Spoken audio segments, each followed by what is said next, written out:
बच्चों, कल हमने अंतर्राष्ट्रीय संसाधन तक पढ़ लिया था। यानी हम संसाधनों के बारे में पढ़ रहे थे। संसाधनों का वर्गीकरण तो हमने उत्पत्ति के आधार पर वर्गीकरण पढ़ा था।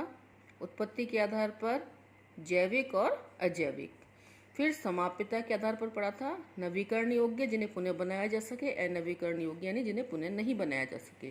फिर स्वामित्व यानी कब्जे के आधार पर, स्वामित्व के आधार पर पढ़ा था व्यक्तिगत यानी निजी संसाधन, सामुदायिक यानी समुदाय के, राष्ट्रीय यानी पूरे देश के लिए, और अंतर्राष्ट्रीय यानी जिनका सभी देश उपयोग कर सकें।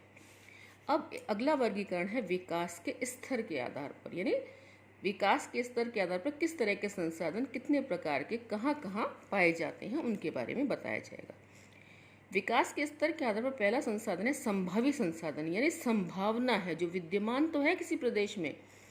ये वे संसाधन जो किसी प्रदेश में विद्यमान होते हैं परंतु इनका उपयोग नहीं किया गया है, यानी इनको भी खोदकर निकाला नहीं गया है। ये संभावना है कि वहाँ पर पाए जाते हैं। उदाहरण के तौर पर भारत के पश्चिमी भाग में विशेषकर राजस्थान, गुजरात में पवन और सौर ऊर्जा संसाधनों की अपार संभावना है, क्योंकि हमारे राजस्थान में भी गर्मी काफ़ी अधिक पड़ती है और गुजरात में भी। सबसे बड़ी बात यह है कि हवाएं जहाँ पर अधिक मात्रा में चलती हैं, जैसे रेगिस्तानी इलाकों में, तो वहाँ पर पवन चक्कियाँ चलाकर बिजली बनाई जाती है। तो सौर ऊर्जा और पवन ऊर्जा दोनों का संभावनाएं हैं, लेकिन अभी पूरी तरह से विकास नहीं हो पाया। तो संभावी संसाधन का मतलब यही है कि जो संसाधन मौजूद हैं लेकिन उनका विकास अभी पूरी तरह से नहीं हो पाया। अगर करें विकास तो बहुत अच्छी संभावनाएं वहाँ पर हो सकती हैं, परंतु इनका सही ढंग से विकास नहीं हो पाया है। विकसित संसाधन जिनका विकास कर लिया गया है। विकसित मतलब मैंने कल भी आपको बताया था, विकसित देश कौन से हैं जो अपना विकास कर चुके हैं। वे संसाधन जिनका सर्वेक्षण किया जा चुका है, यानी सर्वे किया जा चुका है, यहाँ पर ये मिलेंगे ही मिलेंगे, और उनके उपयोग की गुणवत्ता और मात्रा निर्धारित की जा चुकी है। विकसित संसाधन कहलाते हैं संसाधनों का विकास प्रौद्योगिकी यानी इंजीनियरिंग और इसकी संभाव्यता के स्तर पर निर्भर करता है कि कितनी संभावनाएं हैं यहाँ पर मिलने की, और क्या टेक्निक यहाँ पर, क्या इंजीनियरिंग लगाने के बाद ये संसाधन जो है पर्याप्त मात्रा में मिल पाएंगे, तो उन्हें विकसित संसाधन कहते हैं। भंडार यानी कि यहाँ पर भंडार हैं जमीन में मौजूद, उनका दोहन कर किया भी जा चुका है और किया जा रहा है।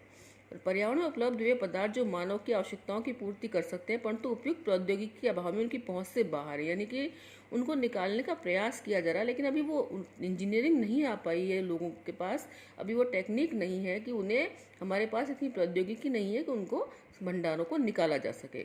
भंडार में शामिल उदाहरण के लिए जल, दो गैसों हाइड्रोजन और ऑक्सीजन का मिश्रण है। आप साइंस यौगिक है, आप साइंस में पढ़ते आए कि हाइड्रोजन और ऑक्सीजन दोनों को मिलाने के बाद क्या बनता है, पानी बनता है। लेकिन हमारे यहाँ पर ये गैसें हैं, लेकिन अभी हमारे पर ये टेक्नोलॉजी नहीं है कि हम पानी बना सकें। हाइड्रोजन ऊर्जा का मुक्त स्रोत बन सकता है परंतु उस उद्देश्य का प्रयोग करने के लिए हमारे पास उन्नत तकनीकी ज्ञान नहीं है। लेकिन धीरे धीरे हमारे जो विद्यार्थी हैं, आप जैसे विद्यार्थी जो पढ़ लिख कर बहुत अच्छे योग्य इंजीनियर बनेंगे, तो ये टेक्निक भी हमारे देश के पास आ जाएगी।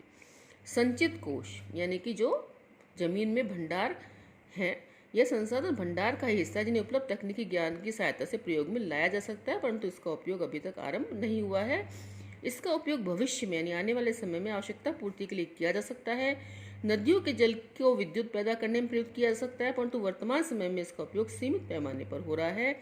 इस प्रकार बांधों में जल, वन जो हमारे जंगल है, ये संचित कोश हैं जिनका उपयोग भविष्य में किया जा सकता है। बच्चों, आज मैं इतना ही पढ़ाऊंगी। अब मैं आपको इसमें से कुछ क्वेश्चंस भेजूंगी जिनके आंसर आपको आज इन्हीं चीज में से, बुक के इन्हीं पेजों में से ढूंढ कर आपको करने हैं।